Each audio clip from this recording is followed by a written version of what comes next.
ॐ असतो मा सद्गमय तमसो मा ज्योतिर्गमय मृत्योर्मा अमृतं गमय।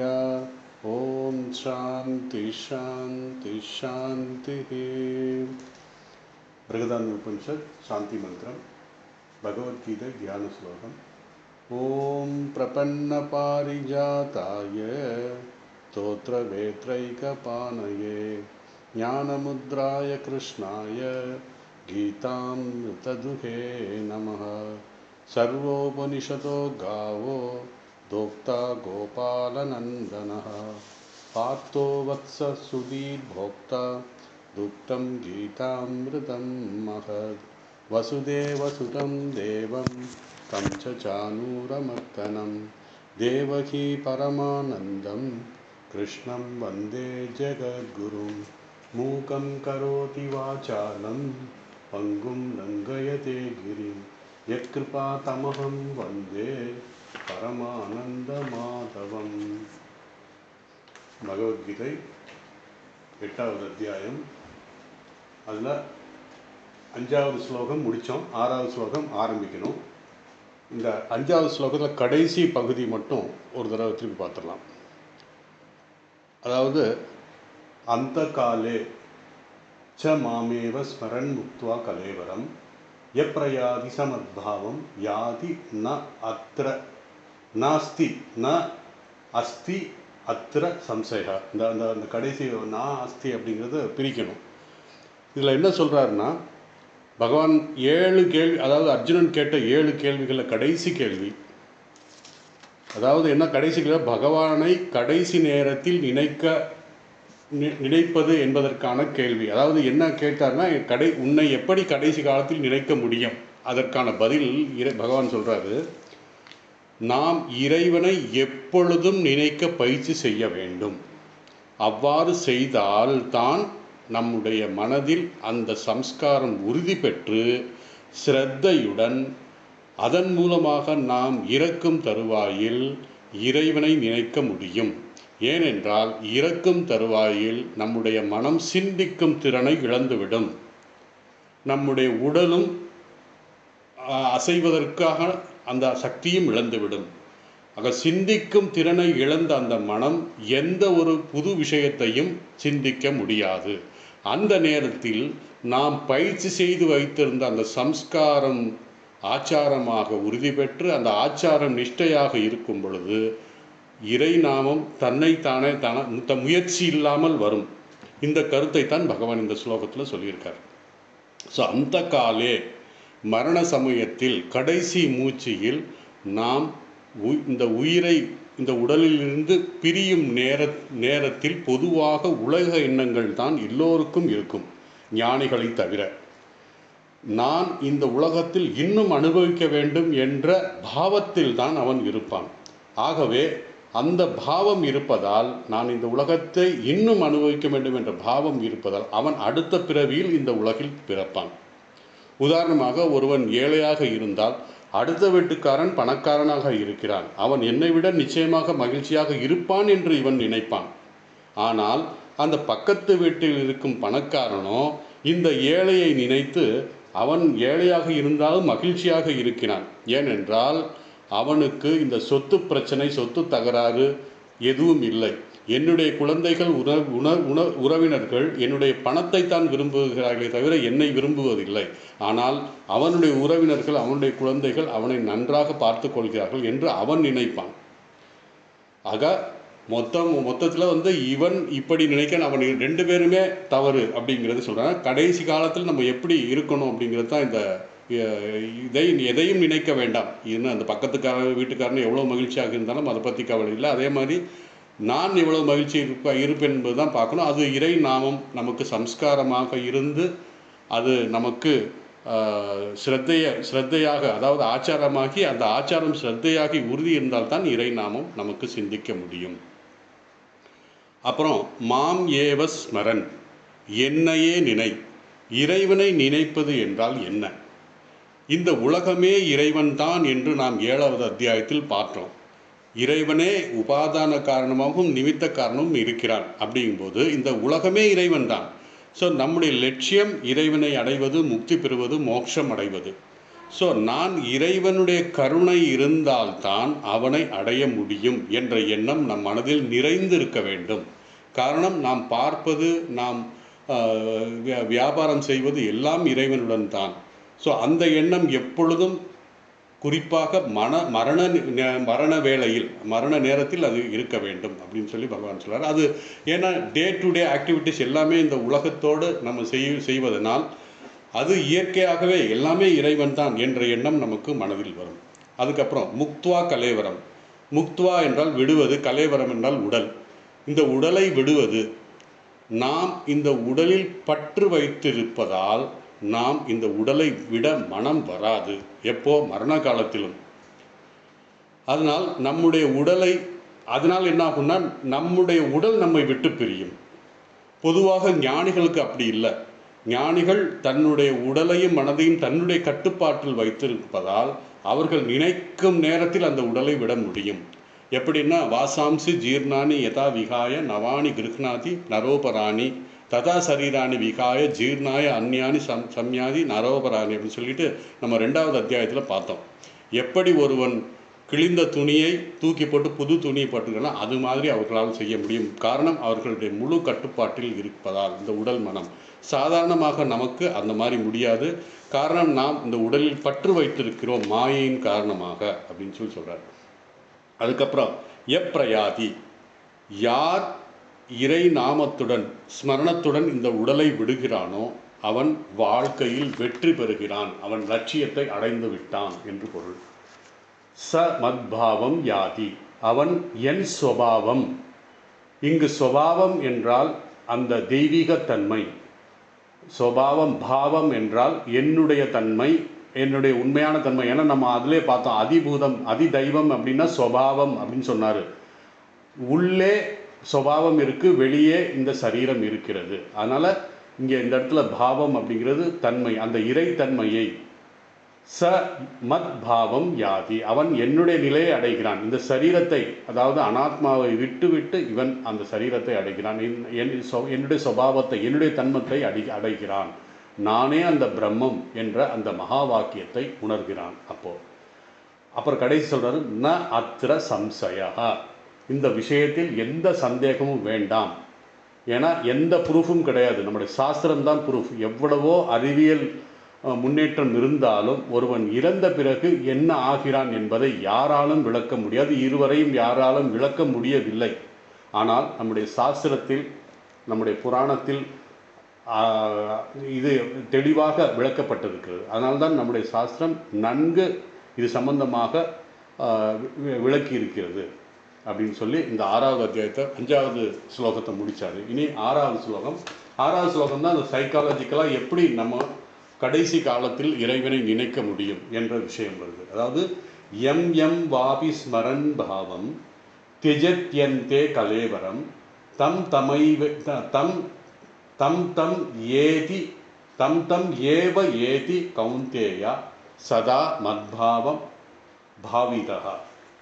அதாவது குந்தியின் புதல்வா, இறுதி காலத்தில் எப்பொருளை எண்ணிக்கொண்டு ஒருவன் உடலை விடுகிறானோ எப்பொழுது அப்பொருளை பாவிப்பவனாகி அவன் அதையே அடைகிறான் அப்படிங்கிறது சொல்கிறார். இதில் என்னன்னா, இந்த ஸ்லோகத்தில் அந்த 7வது கேள்வியை தான் பகவான் சொல்கிறார். 7வது கேள்வி பகவானிடம் அர்ஜுனன் கேட்கிறான். 6 கேள்விகள் பகவான் மிக சுருக்கமாக ஒரு வரி பதிலில் சொல்கிறார். அது அந்த 6 கேள்வியை 3, 4, 2 ஸ்லோகத்தில் சொல்கிறார். என்னென்னா, முதல் சொல்கிறீங்கன்னா இது ஜஸ்ட் நம்ம ஒரு ரிகலெக்ட் பண்ணிக்கலாம். ஃபஸ்ட்டு பகவான் சுருக்கமாக பதில் கொடுப்பதாக, பிரம்மம் என்பதற்கு அக்ஷரம், அழியாதது, மாறாததுன்னு சொன்னார். பிரம்மம் என்ன அப்படின்னு கேட்டார், அதுக்கு அக்ஷரம் அப்படின்னு சொல்லிட்டார். அதுக்கப்புறம் அத்தியாத்மம்னா ஸ்வபாவம். ஸ்வபாவம் என்றால் இந்த ஜீவனுக்கு சரீரமும் இருக்கிறது, அனாத்மாவும் இருக்கிறது, ஆத்மா இருக்கிறது. அதில் அத்தியாத்மாங்கிறது ஸ்வபாவம் தான் அப்படிங்கிற ஒரு பதிலை சொல்கிறாரு. அதி என்றால் உள்ளே இருக்கின்ற ஆத்மா, அதாவது அத்தியாத்மா அப்படின்னு சொல்கிறாரு. அதாவது உடலுக்குள் இருக்கும் தத்துவம், அதாவது மெய்ப்பொருள். மூணாவது கர்மம். கர்மம் என்பதற்கு பாவம், அதாவது பாவ புண்ணியத்தை கொடுத்து அதிலிருந்து ஜென்மத்தை உருவாக்குகிற விஷயத்தை கர்மம் என்கிறார். அதாவது அது எதுக்கு சொல்கிறாருன்னா, கர்மம் அப்படிங்கிறது நம்ம இந்த உடலை எடுத்திருக்கிறோம், அந்த உடலை எடுத்திருக்கும்போது அந்த உடலுக்கு வேண்டிய கர்மங்கள் செய்யணும். அந்த கர்மங்கள் அடுத்த பிறவிக்கு கொண்டு போகாத அளவுக்கு செய்யணும். இந்த பிறவியில் சரீர யாத்திரைக்கு கர்மம் வேணும்னு பகவான் சொல்லியிருக்காரு. ஆனால் அது விருப்பு வெறுப்போட அடுத்த பிறவிக்கு போகக்கூடாது அப்படிங்கிறது தான் சொல்கிறார். அதனால தான் என்ன சொல்கிறார், பூத பாவ உத்பவ கரோ விசர்க்கம் கர்மகான்னு சொன்னார். இந்த பூத பாவம், நம்ம கர்மம் செய்கிறோம்னு சொல்லிட்டு அந்த கர்மத்தை அடுத்த பிறவிக்கு கொண்டு போகக்கூடிய சகாம கர்மம், அதாவது நிஷ்காம கர்மத்தில் தான் இருக்கணும். சகாம கர்மத்துக்கு போயிட்டோம்னா நம்ம ஏதோ ஒரு காரியத்துக்காக செய்கிற மாதிரி ஆகும். அந்த காரியம் அதுக்கப்புறம் காரணமாகும், அதுக்காக ஒரு பிறவி நமக்கு வரும். அதுக்கப்புறம் அதிபூதம், அழிகின்ற இந்த பிரபஞ்சத்தை அதிபூதம் என்று உலகம் என்றும், அது எப்படிப்பட்டதுன்னா க்ஷரபாவம், அழியக்கூடியது, க்ஷரம் அதிபூதம் என்றார். அதுக்கப்புறம் அதிதெய்வம், புருஷனுக்கு, அதாவது ஹிரண்யகர்பரை தான் இங்கே புருஷன் சொல்கிறாரு. புருஷன் தான் அதிபூதம். அதாவது ஹிரண்யகர்பர் அல்லது புருஷன் என்கிற இந்த இடத்துல என்னென்னா சமஷ்டி தேவதா அப்படிங்கிற ஒரு பொருள் சொல்கிறார். சமஷ்டி தேவதா என்றால் எல்லா தேவதைகளையும் உள்ளடக்கியவர் ஹிரண்யகர்பர். அதாவது லக்ஷ்மி, சரஸ்வதி, பார்வதி, சக்தி, துர்கா, முருகா, எல்லாம் அடங்கிய அந்த சமஷ்டி தேவதா யாருன்னா ஹிரண்யகர்பர். அனைத்து தேவதைகளும் ஆதார தத்துவமாக இருப்பது தான் அந்த ஹிரண்யகர்பர். அதை தான் இங்கே புருஷன் அப்படின்னு சொல்லி சொல்கிறார். அதுக்கப்புறம் இந்த ஆறாவது இந்த சரீரத்தில் இருக்கும் அதியஜ்யம் யார் என்று கேட்டதுக்கு பகவான் சொல்றார், அது நான் தான், அதாவது ஈஸ்வரன். ஒவ்வொரு சரீரத்தில் இருந்து அவரவர்கள் செய்கின்ற பாவ புண்ணியத்தை ஏற்ற பலனை தருகின்ற கர்ம பல தாதாவாக ஈஸ்வரன் இருக்கிறான். இதெல்லாம் அது துவைத தத்துவம். துவைத தத்துவம் அப்படிங்கிறது ஈஸ்வரன் வந்துட்டாலே துவைத தத்துவம் ஆகிடும். அதனால் இதெல்லாம் நம்ம டீப்பாக யோசிக்க வேண்டியதில்லை. நம்முடைய கர்மங்கள் நாம் செய்து கொண்டே இருந்தால் போதும். அந்த கர்மங்கள் நிஷ்காமகமாக இருக்கணும், சகாமகமாக இருக்கக்கூடாது. அதுதான் சொல்கிறார். அப்புறம் ஏழாவது கேள்வி. இந்த ஏழாவது கேள்வி நம்ம திங்க் பண்ணி பார்த்தோம்னா, அது ஞானத்தை பற்றியோ அல்லது ஞானிகளை பற்றியோ பகவான் இங்கே பேசலை. உபாசனை செய்தவன் அத்துடன் வைராக்கியத்துடன் அவன் இறக்கும் பொழுது, அதாவது சரீரத்தை உடன் பொழுது என்ன நியமங்களை பின்பற்ற வேண்டும், அதாவது இந்த உபாசகன் தான் வாழும் பொழுது வைராக்கியத்துடன் என்ன நியமங்களை பின்பற்றி இந்த சரீரத்தை விட வேண்டும். அப்படி இருக்கும் உபாசகன் பிரம்மலோகத்துக்கு சென்று, ஏன்னா இந்த உலகத்தில் அவன் உபாசனை செய்து கொண்டிருக்கிறான், அதே நேரத்தில் அவனுக்கு வைராக்கியமும் பிறந்து விட்டது. அந்த வைராக்கியத்தோடு இந்த உடலில் இந்த உலகத்திலே அவன் பிரம்ம மோட்சம் அடையவில்லை. ஏன்னா அவனுக்கு அந்த உபாசனை தான் செஞ்சுக்கிட்டு இருக்கான், ஞானத்துக்கு இன்னும் வரல. அதனால் உபாசனை செய்து கொண்டு அதோடு அவனுக்கு வைராக்கியம் இருந்தது. அந்த வைராக்கியத்தோடு அவன் இறந்ததால் அவன் பிரம்மலோகத்துக்கு செல்கிறான். பிரம்மலோகத்தில் அவன் ஞானம் பெற்று பிரம்மனிடமிருந்து ஞானம் பெற்று கிரமமுக்தி அடைகிறான். அதாவது பிரம்மலோகத்திலே ஞானம் பெற்று எளிதில் அவன் தன்னுடைய லட்சியமாகிய அந்த இறைவனை அடைவான் அப்படிங்கிறது சொல்கிறார் பகவான். ஸோ இந்த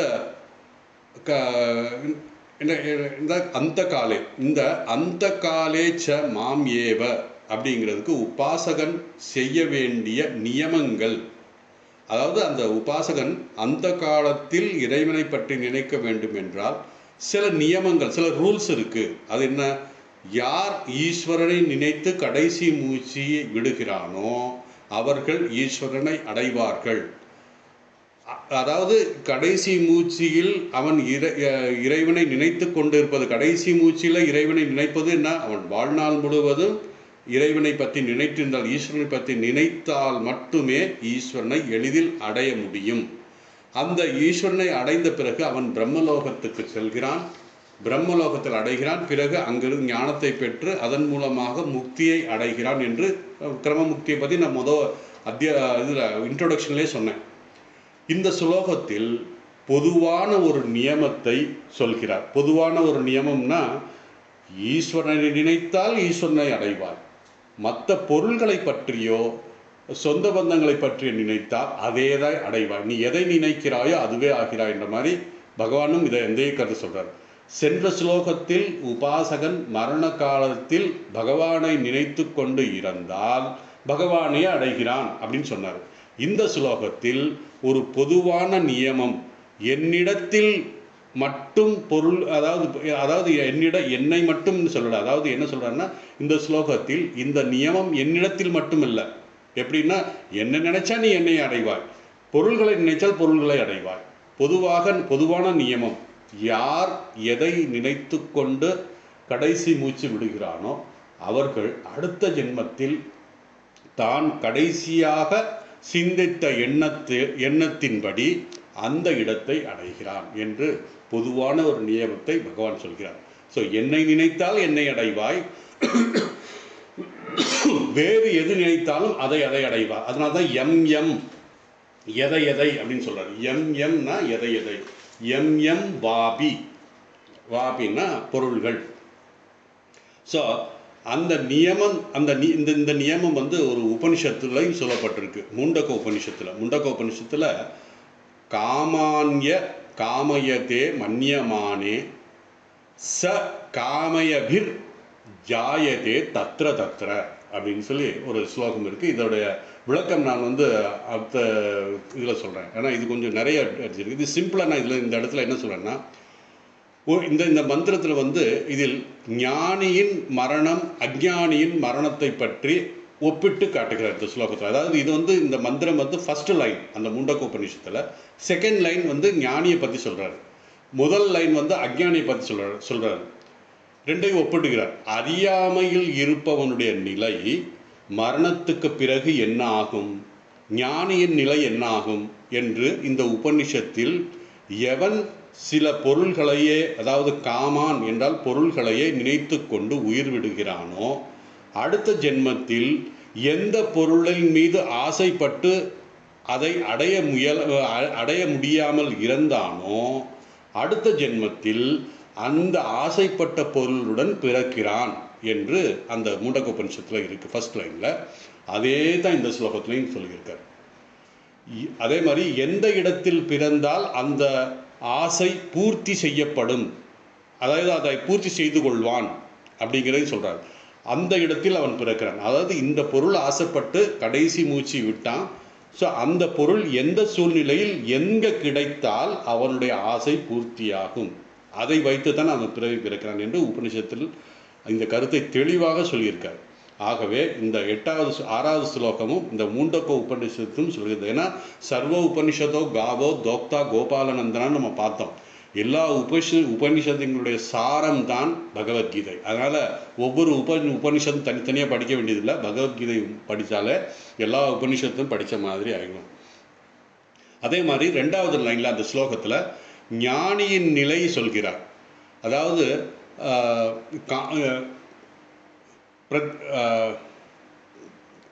சரியாக அந்த தெளிவாக அந்த ஸ்லோகம் நான் எடுத்து படிக்கிறேன். காமானிய கிருதாத்மனாக இகைவ சர்வே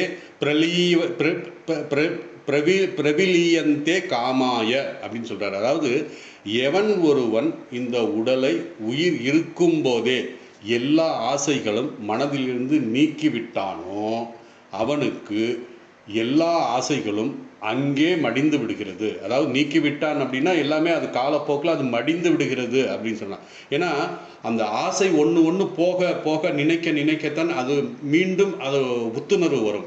ஸோ அந்த ஆசை இல்லைன்னா அந்த இருக்கின்ற என்ன சொல்கிறார், விஷயா வினிவர்த்தந்தே நிராகாரஸ்ய தேகினாம் ரசவர்ஜம் ரசோபியசிய பரந்துஷ்டோ நிவர்த்தது. விஷயா வினிவர்த்தந்தே, அதாவது எனக்கு நான் பார்க்க மாட்டேன், கேட்க மாட்டேன், சாப்பிட மாட்டேன் அப்படின்னு சொல்லும்போது அந்த விஷயத்தை வேண்டான்னு சொல்லிடலாம். ஆனாலும் அந்த ரசம் உள்ளே இருக்கும் அவனுக்கு. அந்த ரசம் எப்போ போகுன்னா பரம் திருஷ்டுவா நிவர்த்ததேன்னு சொல்லி 2வது அத்தியாயத்திலே சொல்லிட்டார். அதே போல தான் இங்கே என்ன சொல்கிறாருன்னா பகவான் அந்த ஞானிக்கு அந்த இது வேண்டாம் அது வேண்டாம்னு சொல்லிட்டாரு. ஆனால் அவருக்கு அந்த கடைசியில் பரம் திருஷ்டுவா தான் யார் என்று புரிந்ததுக்கு அப்புறம் அந்த ஆசைகள் முழுவதுமே அடிந்து மழிந்து மனதிலிருந்து நீங்கி மடிந்து போகும் அப்படி சொன்னார். அந்த ஸ்லோகம் சொல்லுவார். அதனால தான் அவனுக்கு பிறப்பு இல்லை. ஸோ பிறப்பு இல்லாத காரணம் என்னன்னா இந்த மாதிரி பரந்திஷ்டுவா நிவர்த்ததே, இந்த ரெண்டாவது அத்தியாயத்தில் இதை ரொம்ப தெளிவாக சொல்லிட்டாரு பகவான். அந்த ஸ்லோகத்தில் அப்படி விஷயா வினிவர்த்தந்தேங்கிறதோட இதுதான் இந்த 2வது லைனில் எக்ஸ்பிளைன் பண்ணுறாரு. அதாவது ஞானிகளுக்கு எந்த ஆசையும் இல்லை. ஏன் அவருக்கு ஆசைப்படுவதற்கான முக்கியத்துவம், அதாவது இந்த ஆசைப்படுவதற்கு அந்த பொருள் அவ்வளவு முக்கியமாக தெரியல அவங்களுக்கு. காரணம் என்னன்னா தன்னுள்ளே அந்த ஆத்ம தத்துவத்தை உணர்ந்ததுக்கப்புறம் இதுக்கு பிறகு எந்த இதுவும் அவருக்கு ஆசைப்படலை. ஆசை இல்லைன்னா அந்த அளவுக்கு முக்கியத்துவம் கொடுக்க முடியல. மனதுடைய, அதாவது நம்முடைய மனதில் இருக்கின்ற அந்த பொக்கிஷத்தையே அவர்கள் நினைத்து ஆனந்தப்படுகிறார்கள் அப்படின்னு சொல்றாரு. அதனால அவங்க இந்த உலக விஷயங்களுக்கெல்லாம் பெருசா ஒரு இதே இல்லை. அந்த ஸ்லோகத்தை சொன்னார். அதனால அவர்களுக்கு பிறவிகள் இல்லை. ஸோ இந்த கருத்தை தான் பகவான் இந்த ஸ்லோகத்தில் சொல்கிறார். அதனால் பகவான் ஞானிகளின் நிலையை இங்கு பேசவில்லை. பொதுவாக ஒரு நியமம்னா நீ எதை நினைத்து எந்த எண்ணங்களுடன் உயிரை விடுகிறாயோ அதே எண்ணத்துடன் அடுத்த பிறவியில் நீ பிறப்பாய். ஏன்னா நமக்கு ஆசை மனதில் இருக்கு, அதுதான் எண்ணமா வந்தது. உதாரணம், இந்த ஜென்மத்தின் இறுதியில் நம்முடைய கடைசி எண்ணம் எதுவோ அதுதான் நம்முடைய அடுத்த பிறவியை நிர்ணயிக்கும் அப்படின்னு சொல்லியிருக்காரு பகவான். இதை நாம் எப்படி புரிந்து கொள்ள வேண்டும் என்றால், இந்த ஜென்மத்தில் நாம் வாழும் வாழ்க்கை, குறிப்பாக கடைசி காலத்தில் நாம் எதை நினைத்து கொண்டு இருக்கிறோம், எந்த எண்ணத்துடன் இருக்கிறோம் என்பதை நாம் ஆராய்ந்து பார்க்க வேண்டும். ஸோ இதைத்தான் அடுத்த ஜென்மத்தை நாம் கொண்டு செல்ல இருக்கிறோம். அதனால் அடுத்த ஜென்மம் இந்த எண்ணத்தை ஒன்று தான் இருக்கும். இதை கேட்டவுடன் நம்ம பெரும்பாலும் என்ன நினைப்பாங்கன்னா, நம்முடைய மனதில் ஒரு எண்ணம் வரும். சரி, கடைசி காலத்தில் தானே, நம்ம இப்போ எப்படி வேணாலும் வாழலாம், கடைசி நேரத்தில் நம்ம பகவான் சொன்ன மாதிரி பகவானுடைய பேரை சொல்லிக்கிட்டே இருப்போம் அப்படின்னா நிச்சயமாக வராது. ஏன்னா அந்த பயிற்சி சிறு வயதிலிருந்து செய்ய வேண்டும். பொதுவாக என்னென்னா, வீட்டில் இருக்கிறவங்க அந்த கோயிலுக்கு போகிறதெல்லாம் இப்போல்லாம் எதுக்கு, கடைசி காலத்தில் கோயிலுக்கு போகலாம், மடத்துக்கு போகலாம் அப்படின்ற மாதிரி நினைப்பாங்க. அப்போது எப்போங்க இந்த பழக்கம் சிறு வயதில், அதனால தான் 5இல் வளையாதது 50இல் வளையுமா அப்படின்னு சொல்லி கேட்குறாங்க. இங்கே இப்போ இது நினைக்கலைன்னா இறைவனை பற்றி நினைக்க வேண்டாம். நிச்சயமாக கடைசி நேரத்தில் வரான். 60 வயசுக்கு அப்புறம் பார்த்துக்கலாம் அப்படின்னு நினைக்கக்கூடாது அப்படின்னா. அதனால் சுவாமி பவ்யானந்தா, இந்த உதாரணம் நான் ஏற்கனவே சொல்லியிருக்கேன். சுவாமி பவ்யானந்தா ஒருவர் ஷீலாங்கில் இருந்தபோது ஒரு ஆர்மி ஜெனரல் ஒருத்தர் வந்தார், சுவாமியோட பேசிகிட்டு இருந்தார். அப்போது அவர் கீதையை படித்தவர். கீதையில் இந்த ஸ்லோகத்தை சொல்கிறார், கடைசி காலத்தில் எந்த சிந்தனையோடு ஒருவன் இறக்கிறானோ அவன் அடுத்த ஜென்மத்தில் அதை பிறக்கிறான்னு சொன்னார். அப்போ நான் பகவானை நினச்சிக்கிட்டு நான் இப்போவே என்னுடைய பிஸ்டலை வச்சு நான் ஷூட் பண்ணிக்கிறேன் அப்படின்னு சொல்கிறாரு. அப்போ அதுக்கு பவ்யானந்தர் சிரிச்சுக்கிட்டே சொல்கிறாரு, நீ உன்னுடைய பிஸ்டலில் வச்சு ட்ரிகர் அழுத்தும் போது உனக்கு எந்த எண்ணம் வரும்னு நீ உன்னால் சொல்ல முடியுமா? எந்த எண்ணம் வேணாலும் வரலாம். நீ நல்ல பயிற்சி செய்திருந்தால்தான் ஆள் மனதில் சப்கான்சியஸ் மைண்டில் தன்னைத்தானே முயற்சி இல்லாமல் வரும். இல்லைன்னா கண்டிப்பாக வராது. நீ என்கிட்ட பேசிகிட்டு இருக்கும்போது நீ வேணால் பகவானை நினைக்க முடியும்னு நினைக்கலாம். ஆனால் அந்த பிஸ்டலோட ட்ரிகர் அனுப்பும்போது அந்த ட்ரிகர் மிஸ்ஃபயர் ஆச்சுன்னா, அந்த எண்ணத்தோடு நீ இறந்தால், பகவானுடைய பேரை சொல்லி பாவத்தோடு, வெறும் பேரை மட்டும் சொன்னால் போதும், பாவத்தோடு இருந்தால் நீ இறைவனை அடைவாய். இல்லைன்னா பைத்தியம் தான் முடிக்கும் அப்படிங்கிற மாதிரி சொல்கிறார். அதனால் இறக்கும் போது மட்டும் பகவானை நினைத்தால் போதும் என்று நினைப்பது தவறு. ஏனென்றால் கடைசி காலத்தில் எந்த எண்ணம் நமக்கு வரும் என்றால், வாழ்க்கை முழுவதும் எதை நினைத்து கொண்டு எதை சிந்தித்து கொண்டு இருந்தோமோ அந்த எண்ணம் தான் கடைசி காலத்தில் வரும். அதைத்தான் பகவான் இந்த ஸ்லோகத்தில் சொல்கிறார். ஆகவே நம்முடைய மனம் எப்படிப்பட்ட செயல்பாடுகளுடன் இருக்கிறது, அதனுடைய சுபாவம் என்ன என்பதை நாம் ஆராய்ச்சி செய்ய வேண்டும். அப்பொழுதுதான் பகவான் என்ன சொல்ல வருகிறார் இந்த ஸ்லோகத்தில் என்பதை நாம் புரிந்து கொள்ள முடியும். ஸோ நம்முடைய மனதின் சுபாவம் என்னன்னா, எதை தொடர்ந்து நினைத்து கொண்டு சிந்தித்து கொண்டு இருக்கிறோமோ அந்த எண்ணம் நம்முடைய மனதில் சுபாவமாக மாறும். இப்போ அதனால தான் நம்ம ஆகவே இந்த சுபாவம் எப்படி திடீரென்று வந்து விடாது. எப்படி எதை நீ தொடர்ந்து நினைத்து கொண்டு இருக்கிறாயோ அதுதான் சுபாவமாக மாறும். இந்த சுபாவம் திடீரென்று வராது. பல நாள் சிறு துளி பெருவெள்ளம் அப்படிங்கிற மாதிரி கொஞ்சம் கொஞ்சம் கொஞ்சம் கொஞ்சம் எதை நினைத்து கொண்டு இருக்க அதுதான் வந்து சுபாவமாக ஆகும். அதனால தான் அது நம்முடைய முயற்சியால் உருவாக்கப்பட்டது. ஃபார் எக்ஸாம்பிள், அது நம்முடைய முயற்சியால் உருவாக்கப்பட்டதுன்னு சொல்கிறோம். இப்போ ஒன்றும் இல்லை, நம்ம வந்து தீட்சை வாங்குகிறோம், மந்திர தீட்சை வாங்குகிறோம். மந்திர தீட்சை வரும்போது அந்த குருநாதர் உபாசன பத்ததின்னு சொல்லி ஒரு புத்தகத்தை கொடுப்பாரு. அதில் எல்லாமே இன்ஸ்ட்ரக்ஷன் இருக்கும். காலையில் எந்திரிச்சு வாஷ் பண்ணிவிட்டு நீ வந்து ஜபம் பண்ணணும், அதே மாதிரி ஈவினிங் ஜபம் பண்ணணும். ஸோ இது நம்முடைய முயற்சினால், ஏன்னா என்னுடைய குருநாதர் சொல்லியிருக்காரு, நான் அதனால் உட்காந்து நான் ஜபம் பண்ணணும்னு. ஸோ இந்த காலை மாலையில் உட்கார்ந்து ஜபம் செய்யும் பொழுது என்ன ஆகும்னா, பொதுவாக அந்த காலை நேரமும் சந்தியா காலமும் அந்த உபாசனைக்கு பொதுவாக ஜபம் பண்ணுறதுக்கு ஒரு ஏற்ற காலமாக இருக்கும். காலப்போக்கிலே என்ன ஆகும்னா, அந்த ஜபம் நமக்கு தன்னைத்தானே வரும். அந்த ஒரு 10 வருஷம் தொடர்ந்து இப்படியே நம்ம சீரியஸாக சின்சியராக நம்முடைய குருநாதர் சொன்ன மாதிரி செஞ்சுக்கிட்டு இருந்தோம்னா அது நம்முடைய சுபாவமாக மாறிவிடும். அந்த அந்த நேரத்தில் கரெக்டாக மைண்டு அதை பற்றி நினைக்க ஆரம்பிச்சிடும். இன்று நம்முடைய மனம் இப்படி இருக்கிறது என்றால், நாம் எதையெல்லாம் கேட்டோமோ எதையெல்லாம் பார்த்தோமோ அதன் பலன்தான் இன்று என்னுடைய மனம் இப்படி இருக்கிறது. மேலும் நம்ம இந்த சுபாவம் இருக்குது. ஃபார் எக்ஸாம்பிள், காலையிலேயும் மாலையிலும் நம்ம ஜபம் செய்து கொண்டு இருக்கிறோம் அப்படின்னா, ஜபம் செய்து கொண்டு அது ஒரு சுபாவமாக வர நம்ம முயற்சி செய்து கொண்டு இருக்கிறோன்னா இது முயற்சியினால தான் வரும். இப்போ காலையிலேயே நான் காலையில் எந்திரிச்சு ஒரு குறிப்பிட்ட நேரத்தில் உட்காந்து என்னுடைய ஆசனத்தில் போட்டு பூஜை அறையில் உட்காந்து ஜபம் பண்ணுறதுங்கிறது ஒரு முயற்சி. இந்த முயற்சி தொடர்ந்து செய்து கொண்டிருக்கும் பொழுது நமக்கு அது சுபாவமாக மாறும். இந்த சுபாவம் வந்து இன்னும் நல்ல என்ன சொல்கிறது, அதுக்கு ஒரு நல்ல சூழல் உண்டாக்கணும் அப்படின்னா அதுக்கு தான் நம்ம புண்ணிய ஸ்தலங்கள் யாத்திரைகள்லாம் போகிறோம். ஒன்றும் இல்லைன்னா, ஒரு சுவாமி என்கிட்ட சொன்னார். அவர் வந்து சில காலமாக திருவண்ணாமலையில் கிரிவலமெல்லாம் வந்துக்கிட்டு இருக்கார். அவருக்கு திருவண்ணாமலையிலேயே ஒரு வீடு ஒன்று வச்சு அங்கேயே இருக்கார். அப்போ நான் அவர்கிட்ட கேட்டேன், எப்படி சுவாமிஜி உங்களுடைய சாதனைகள் எல்லாம் எப்படி போயிட்டுருக்கு அப்படின்னா, நான் இதுவரை செய்த சாதனைகள் எனக்கு இந்த சூழல் ஒரு பக்கபலமாக இருந்து நல்ல ஆர்வத்தோடு விருப்பத்தோடு செய்கிறதுக்கு தூண்டுகிறது அப்படின்னு சொன்னார். ஏன் அப்படின்னா, அந்த சுபாவம் நமக்கு கொஞ்சம் கொஞ்சமாக பயிற்சி செஞ்சு அந்த சுபாவம் ஆகும் பொழுது இந்த கோவிலுக்கு போகிறது, அந்த நல்ல யாத்திரைகள் சத்சங்கமெல்லாம் பண்ணும்போது என்ன ஆகும் அப்படின்னா, இந்த சுபாவம் நமக்கு நல்லா என்ஹான்ஸ் பண்ணும், அதாவது நல்லா இன்னும் உறுதிப்படும் அப்படிங்கிற ஒரு விஷயத்தை அவர் அன்றைக்கி சொன்னார். அதனால் இந்த காலை மாலை நம்ம ஜபம் செய்வது ஒரு ஒரு இதாக உறுதியோடு தொடர்ந்து முயற்சியோடு நாம் செய்ய வேண்டும். அதனால தான் நம்முடைய மனம் எப்படி இருக்குது என்றால், நாம் செய்த பயிற்சியின் மூலமாக அது அப்படி இருக்கிறது. ஸோ நம்முடைய மனதையும் நாம் தான் உருவாக்குகிறோம். இதிலிருந்து என்ன செய்யுதுன்னா, நம்முடைய மனம் நாம் எப்படி நினைத்து உருவாக்குகிறோமோ அப்படி உருவாகும். நம்ம ஜபம் தியானம் பண்ணி சத்சங்கம் பண்ணி சாஸ்திரங்கள்லாம் படித்து உருவாக்கின மனமும் அதே மாதிரி வெளி உலகத்தில் வியாபாரம் செய்யணும், அதை செய்யணும், இதை செய்யணும், இவனை ஏமாற்றணும் அவனை ஏமாற்றணும் செய்கின்ற மனமும் வித்தியாசப்படும். ஸோ எதை நினைக்கிறாயோ, அதனால தான் சொன்ன சுவாமி விவேகானந்தர் சொல்றாரு, நீ எதை நினைக்கிறாயோ அதுவாகவே ஆகிறாய். உன்னை நீ பலகீனன் என்று நினைத்தால் நீ பலகீனன் ஆகிவிடுவாய். நீ உன்னை பலவான் என்று நினைத்தால் நீ பலமாக ஆகிவிடுவாய். ஆகவே இந்த மனதை நல்லதாக நம்மால் உருவாக்க முடியும். எப்படி என்றால், அபியாசத்தால் நாம் நல்ல மனதாக உருவாக்க முடியும்.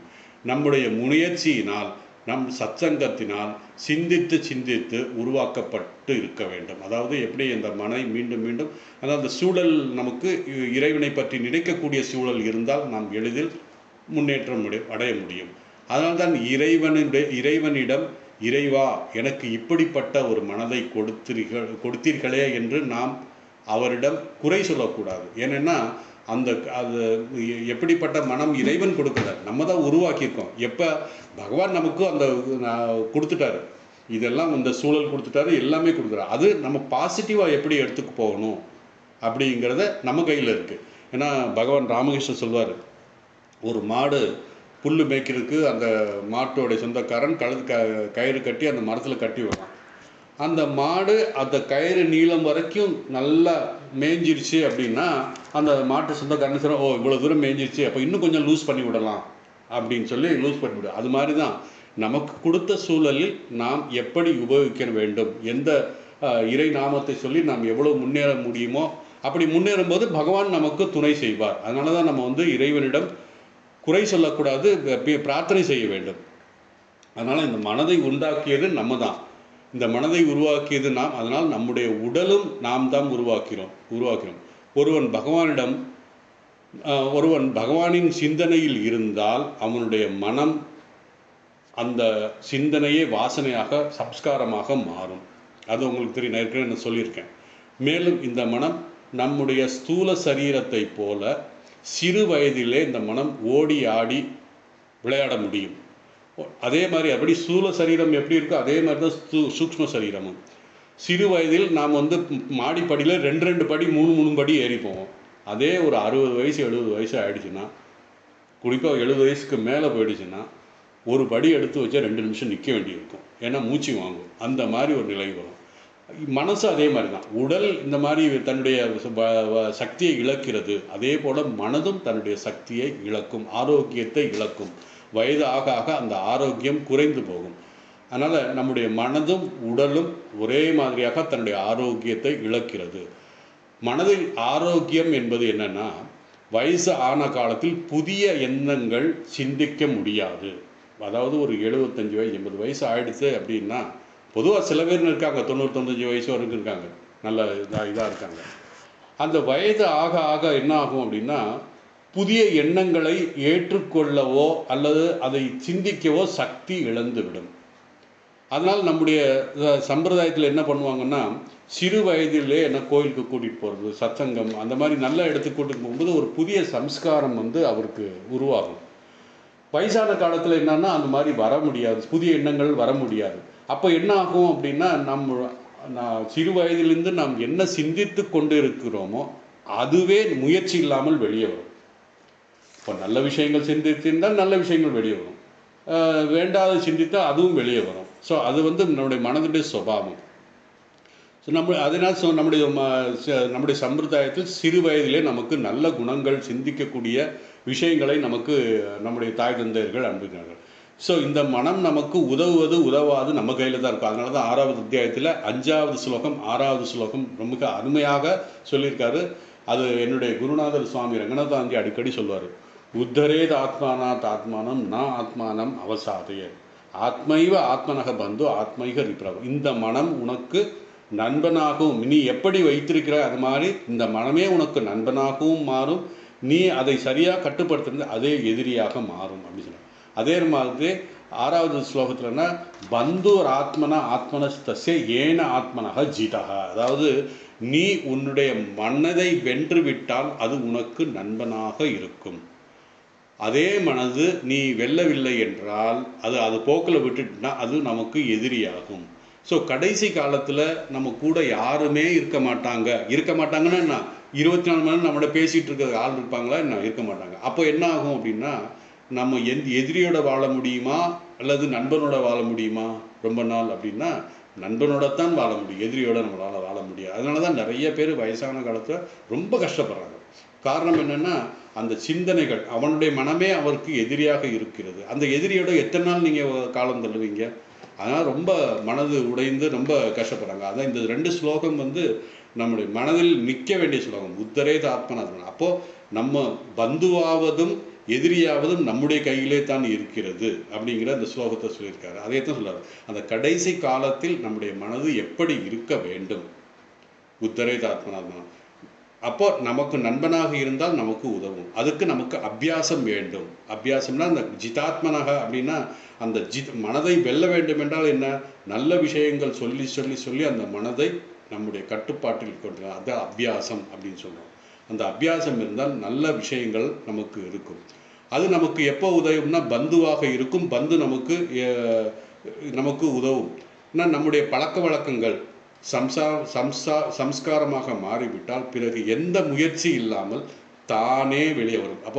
இப்போ சில பேர் பாருங்கள், ஜபம் அஜபம் அப்படிங்கிறது என்னென்னா தன்னுடைய முயற்சி இல்லாமல் பல காலம் பயிற்சி ஜபம் செய்கிறவங்க பயிற்சி செய்யும்போது அது தன்னைத்தானே வரும். எந்த முயற்சியும் இல்லாமல் அந்த வரும்.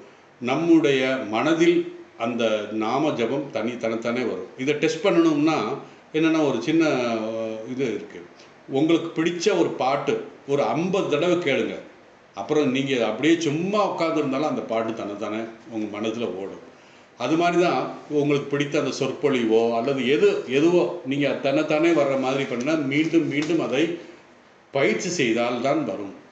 அதனால தான் என்ன ஆகும்னா இந்த ஆள் மனதிலே உங்களுக்கு தெரியாமே அந்த எந்த முயற்சி இல்லாமல் அது தன்னைத்தானே நமக்கு வரும் அந்த பாட்டு வரும். அது மாதிரி பகவான் என்ன சொல்கிறாருன்னா, இந்த பயிற்சிக்கு ஒரு சுவாமி சொல்றார், 15 நாள் எந்தவித இதுவும் இல்லாமல் இறைநாமத்தை மட்டும் ஜபம் பண்ணுறது அப்படின்னு சொல்லி எங்கேயாவது ஆசிரமத்துக்கோ அல்லது அந்த ஜப யஜ்யம் நடக்கிற இடத்துக்கோ போய் ஒரு 10 நாள் அல்லது 15 நாள் ஜபம் பண்ணிகிட்டே இருக்கிறது மட்டும் பண்ணோம்னா அதுக்கப்புறம் நமக்கு எந்தவித முயற்சி இல்லாமல் அந்த நாமம் தன்னைத்தானே வரும் அப்படின்னு சொல்கிறார்.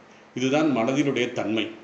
ஒரு விஷயத்தை தொடர்ந்து நினைத்து கொண்டு எண்ணிக்கொண்டு பயிற்சி செய்து கொண்டு வந்தால் அந்த விஷயம் நம்முடைய முயற்சி இல்லாமலே தானாக வரும். ஆகவே தான் நம்முடைய குழந்தைகளுக்கு கோவிலுக்கு கூட்டிகிட்டு செல்வது, மந்திரங்களை மனப்பாடம் செய்து கொள்வது நல்லது. என்ன ஆகும்னா இது அபியாசம். இந்த பயிற்சி நமக்கு அபியாசத்தின் மூலமாக சம்ஸ்காரமாகும், சம்ஸ்காரத்தின் மூலமாக ஆச்சாரமாகும், ஆச்சாரத்தின் மூலமாக நிஷ்டையாகும். நிஷ்டையாகிவிட்டால் பிறகு யாரும் எதுவும் செய்ய முடியாது. அந்த குழந்தை தன்னைத்தானே எல்லாமே செய்து கொள்ளும். அவனே எல்லாம் செய்துவிடான். சில நேரங்களில் நாம் நினைக்க வேண்டாத விஷயங்கள் எல்லாம் நம்முடைய மனதில் வருகிறது. அதுக்கு காரணம் என்னவென்றால் சில காலத்துக்கு முன்பு நாம் இப்பேற்பட்ட விஷயங்கள் எல்லாம் நினைத்துக்கிறோம் என்பது நமக்கு தெரியும். உதாரணமாக பொறாமைப்படக்கூடாது, வெறுக்கக்கூடாது அப்படின்னு நம்ம நினைக்கிறோம். ஆனால் அந்த வெறுப்பு வருது, பொறாமைப்படுறோம். காரணம் என்னென்னா நம்முடைய ஆள் மனதில் இந்த ஜென்மத்தில் இல்லாமல் இருக்கலாம், போன ஜென்மத்தில் இருக்கலாம். ஆள் மனதில் அந்த வெறுப்பும் அந்த பொறாமையும் நம்ம அபியாசம் பண்ணியிருக்கோம். அப்படி பண்ணியிருந்தால் தான் அது வருது. ஸோ அவ்வாறு அபியாசம் பயிற்சி இல்லாமல் இல்லை என்றால் நம் நல்ல விஷயங்களை பயிற்சி செய்ய வேண்டும். அந்த பயிற்சி இல்லை என்றால் அது போல் சில காலத்துக்கு அந்த எண்ணங்கள் அந்த நம்ம மனசில் நான் சொல்லியிருக்கேன் ஏற்கனவே, நடுநிலைமையில் இருக்கும். ஒன்று கீழே போகும், இல்லை மேலே போகும். நடுநிலைமை எப்போவுமே இருக்காது. அப்போது கீழே போகணும்னா தன்னைத்தானே போயிடும். அது யாரும் ஒன்றும் முயற்சி செய்ய வேண்டியது. மேலே போகணும்னா நம்ம முயற்சி எடுக்கணும். நல்ல விஷயங்கள் சிந்தித்து சிந்தித்து சிந்தித்து நம்ம மனதை இது பண்ண வேண்டும் அப்படின்னு சொல்கிறார். ஸோ மனதில் நல்ல விஷயங்கள் நிறைந்து விட்டால் இதுதான் அந்த நல்ல விஷயங்கள் நிறைந்த மனம் முயற்சி இல்லாமல் காலப்போக்கில் வரும். இதுதான் மனதில் தன்மை. இனி உபாசகருடைய நிலை என்ன அப்படின்னா பகவான் சொல்கிறார், மரண காலத்தில் என்னை நினைத்து கொண்டு இருப்பவன் என்னையே அடைகிறான் என்றார். மரண காலத்தில் மனதிற்கும் உடலுக்கும் சக்தி இல்லாமல் போகும் என்பதை நம்ம பார்த்தோம். ஸோ அந்த நேரத்தில் எல்லா சக்தியும் இழந்து விடுகிறது, சிந்திக்கும் சக்தியும் போய்விடுகிறது. அந்த நேரத்தில் அந்த உபாசகன் என்ன அபியாசம் செய்து வைத்திருந்தானோ அது தன்னுடைய ஆழ் மனதில் இருந்து தன்னை மீறி அந்த நேரத்தில் மனதில் வரும். பகவான் கடைசி காலத்தில் என்னை யார் நினைக்கிறார்களோ என்பதற்கு அர்த்தம் இதுதான். எப்படி? இந்த அபியாசத்தின் மூலமாக சக்தி இழந்த அந்த மனம், சிந்திக்கக்கூடிய சக்தி இழந்த அந்த மனம் அபியாசத்தினால் தன்னுடைய ஆழ் மனதில் எதை நினைத்து கொண்டிருக்குன்னா அதுதான் மேலோங்கி அந்த மனதில் வரும். அதைத்தான் பகவான் இங்கே சொல்லியிருக்காரு. அந்த காலத்தில் யார் என்னை நினைக்கிறார்களோ அப்படிங்கிற விஷயத்தை அதை மீறி வரும். பகவான் அந்த உபாசகனை மீறி வரும். ஏன்னா எதை நீங்கள் வச்சிருக்கீங்களோ எதை விதைத்தாயோ அதை தானே வரும் உங்களுக்கு. அது மாதிரி தான் அதை மீறணும். பகவான் கடைசி காலத்தில் என்னை யார் நினைக்கிறார்களோ என்பதின் அர்த்தம் இதுதான் என்றால், ஆரம்ப காலத்திலிருந்து நீ எதை அபியாசம் செய்து வைத்திருந்தாயோ அதுதான் கடைசி காலத்தில் நிஷ்டையாக உறுதியாகி உன் மனதில் நிற்கும். பகவான் பேரை சொல்லி அபியாசம் செய்திருந்தால் அந்த கடைசி நேரத்தில் பகவானை நினைப்பாய். இதைத்தான் பகவான் சொல்ல வர்றாரு. பிறகு பகவானே அடைவாய். இனி கடைசி நேரத்தில் யார் என்னையே நினைக்கிறார்களோ அவன் என்னையே அடைவான்ங்கிற ஒரு அஷூரன்ஸ் கொடுத்துருக்காரு. ஆகவே தான் நாம் கோவிலுக்கும் சத்சங்கம் செல்வதையும் கடைசி காலத்தில் பார்த்து கொள்ளலாம் என்றால் அந்த நேரத்தில் எதுவுமே வராது. இப்பொழுது வாழ்க்கை அனுபவிக்கலாம் என்று நாம் நினைத்து சில மூடத்தனமான காரியங்கள் செய்கிறார்கள் நம்முடைய மக்கள். ஆனால் அது என்ன பண்ணுறது, மாயையின் சக்தி அந்த மாதிரி இருக்குது. ஸோ நம்முடைய எண்ணம் அனாத்மா விஷயத்தில் தான் இருக்கிறது. அதை நாம் ஆத்ம விஷயத்திற்கு மாற்ற வேண்டும். இதைத்தான் ஜடபரதருடைய கதை சொன்னோம். ஜடபரதர் பெரிய ராஜ்யம் ஆண்டு கொண்டிருந்தார். எல்லாத்தையும் விட்டுட்டு அவர் தன்னுடைய கடைசி வாழ்க்கை, அதாவது வானப்பிரசன்லேருந்து இறைவனை அடைய வேண்டும் என்ற எண்ணத்தோடு தன்னுடைய ராஜ்யத்தையே துறந்தார். நம்ம சொந்த வீட்டையே துறக்க முடியல, இவர் ராஜ்யத்தையே துறந்து கடைசியில் என்னாச்சு, அவர் அவர் தபம் செய்து கொண்டிருக்கும் பொழுது என்னாச்சு, ஒரு மான் வந்தது. அந்த மானுடைய குட்டி அதன் மேல் ஈர்ப்பு ஏற்பட்டு அந்த மானை வளர்க்க ஆரம்பித்தார். அவர் அனாத்மாவை பற்றி சிந்திக்க ஆரம்பித்தார். அந்த அனாத்மாவினுடைய இதனால அவருக்கு மானுடைய பிறவி கிடைத்தது என்பது கதை இருக்குது. ஸோ எதை நினைத்து கூட அவர் வந்த பர்பஸ் என்ன, ராஜ்யத்தை துறந்து மனைவி மக்களை துறந்து காட்டுக்கு ஜபம் பண்ண வந்தார். ஆனால் வந்த இடத்துல அந்த மானை பார்த்து தன்னை அதாவது மாயையினால் மயங்கி அந்த மானை வளர்க்க ஆரம்பித்து அந்த மானையே சிந்தித்து கொண்டிருந்தார் அப்படிங்கிறது. அதே மாதிரி பார்த்தீங்கன்னா பகவான் ராமகிருஷ்ணன் இன்னொரு கதை சொல்லுவார். என்னென்னா கூட்டுப்புழு. அந்த கூட்டுப்புழு என்னென்னா அந்த கூட்டுப்புழு என்ன தன்னுடைய மனதில் என்ன நினைத்துக்கொண்டு தான் ஒரு அழகான வண்ணாத்து பூஜையாக வேண்டும் என்று நினைத்து அந்த கூட்டுக்குள் இருக்கும் பொழுது அந்த கூட்டுப்புழு கடைசியை அழகான வண்ணாத்து பூச்சியாக மாறுகிறது அப்படின்னு சொன்னார். ஸோ கீதை மனப்பாடம் செய்பவர்கள் கூட நம்ம பார்க்கலாம். நம்ம நான் டெஸ்ட் பண்ணி பார்க்க தெரியும். நீங்கள் ஒரு 2வது அத்தியாயத்திலே அந்த 3வது உங்களுக்கு எந்த அத்தியாயம் ரொம்ப ஃப்ளூயண்ட்டாக வருமோ அந்த அத்தியாயத்தை நீங்கள் ஜபம் இரவு தூங்கும் பொழுது அந்த மனதை அதை பற்றி நினைத்து கொண்டே இருந்தால் எந்த ஸ்லோகத்தில் விட்டீங்களோ அதாவது எந்த ஸ்லோகம் சொல்லும்போது தன்னைத்தானே தூக்கம் வந்துருச்சுன்னு வச்சுங்க. கடைசி காலையில் எந்திரிக்கும் போது எந்த ஸ்லோகம் கடைசியாக சொன்னீங்களோ அடுத்த ஸ்லோகம் வரும். எனக்கு ஒரு தடவை இந்த மாதிரி ஆச்சு. நான் 2வது அத்தியாயத்தில் 16வது ஸ்லோகம், அதாவது இல்லை ஆமாம், நாசத்தோ வித்தியதே பாவோ, அது அந்த ஸ்லோகத்தில் 15வது ஸ்லோகம் வரைக்கும் நான் சொல்லிவிட்டு அப்படியே எனக்கு தெரியாமல் அப்படியே தூங்கிட்டேன். அப்புறம் 16 கரெக்டாக 15 சொல்லணும். கடைசி நேற்று நான் இரவு 16வது ஸ்லோகம் ஞாபகம் வந்தது. இதை எதுக்கு சொல்கிறேன்னா, நம்ம மனதில் எது அபியாசம் செய்து வந்திருக்கிறோமோ அதுதான் வெளியே வரும் அப்படிங்கிறது தான். இதுதான் அதான் மனதின் சக்தி. இதுதான் எது தொடர்ந்து பயிற்சி செய்து கொண்டு இருக்கிறோமோ அது சம்சாரமாக மாறும். மரணப்படுக்கையில் நமக்கு எந்த சிந்தனை வரும்னால் அந்த எதை சம்ஸ்காரம் செய்து வந்திருக்கிறோமோ அதுதான் வரும். காரணம் அந்த நேரத்திலே மனதிலே தன்னுடைய சக்தியை இழந்து விடுகிறது. அப்போது எதை நினைக்க வேண்டும் என்ற சாய்ஸே இருக்காது. ஏன்னா மனதில் எதையுமே சிந்திக்க முடியாது. அப்போது என்ன வரும்னா ஆழ் மனதில் அந்த சப்கான்சியஸ் மைண்டிலிருந்து நம்ம அபியாசம் செய்து எது வச்சிருக்கோமோ அதுதான் வெளியே வரும். அந்த அபியாசத்தால் மெமரி நம்முடைய மெமரியில் வரும் அப்படின்னு சொல்லி பகவான் சொல்றார். அந்த மெமரியில் இருக்கிறது எந்த முயற்சியும் செய்ய வேண்டிய அவசியம் இல்லை. ஏன்னா புதுசாக நமக்கு எதையும் சிந்திக்க முடியலை. யாராவது வந்திருக்காங்க, எதை பார்க்க முடியலை, கண்ணை திறந்து பார்க்க முடியல. அப்போது என்னன்னா ஆழ்மனதில் இருக்கின்ற அந்த மெமரியில் இருக்கின்றது தன்னைத்தானே வரும். அது எந்த முயற்சி இல்லாமல் வருகிறது. அதன் மூலம் அதைத்தான் ஸ்மரன்ங்கிறவர் சொன்னது. இதைத்தான் இந்த ஸ்லோகத்தில் பகவான் சொல்கிறார். ஆகவே அந்த காலம் என்ன, அதாவது எண்ணம், அந்த காலத்தில் எண்ணங்கள் எது நிற்குமோ என்றால் நாம் வாழ்நாள் முழுவதும் எதை சிந்தித்து கொண்டிருக்கிறோமோ அதுதான் அந்த கால ஸ்மரணமாக இருக்கும். ஸோ நல்ல எண்ணங்கள் சிந்தித்திருந்தால் நல்ல ஸ்மரணம் வரும். அதுதான் இதைத்தான் சொன்னார் பகவான். இதை சொன்னது அந்த எண்ணம் தான் நமக்கு அடுத்த பிறவியை நிர்ணயிக்கும். பகவானை நினைத்து கொண்டிருந்தால் கடைசி காலத்தில் பகவானை அடையலாம். வேறு எதையும் நினைத்து கொண்டிருந்தால் வேற அந்த பொருள்களை மட்டும்தான் அடைய முடியும் என்று இந்த ஸ்லோகத்தில் இன்னும் ஒரு பகுதி இருக்குது. ஆனால் இன்றைக்கி கொஞ்சம் இதோட நான் நிறுத்தினேன். ஏன்னா இன்னும் ஒரு ஃபிலாசபிக்கல் பாயிண்ட், இன்னொரு விஷயம் வருது இதில். அது கொஞ்சம் ஆழ்ந்து சிந்திக்க வேண்டிய ஒரு கருத்து அது. அதனால் இதோடு நிறுத்திடுறேன். அடுத்த வகுப்பில் அந்த ஒரு பாயிண்ட்டையும் நம்ம பார்த்து இந்த ஸ்லோகத்தை முடிப்போம்.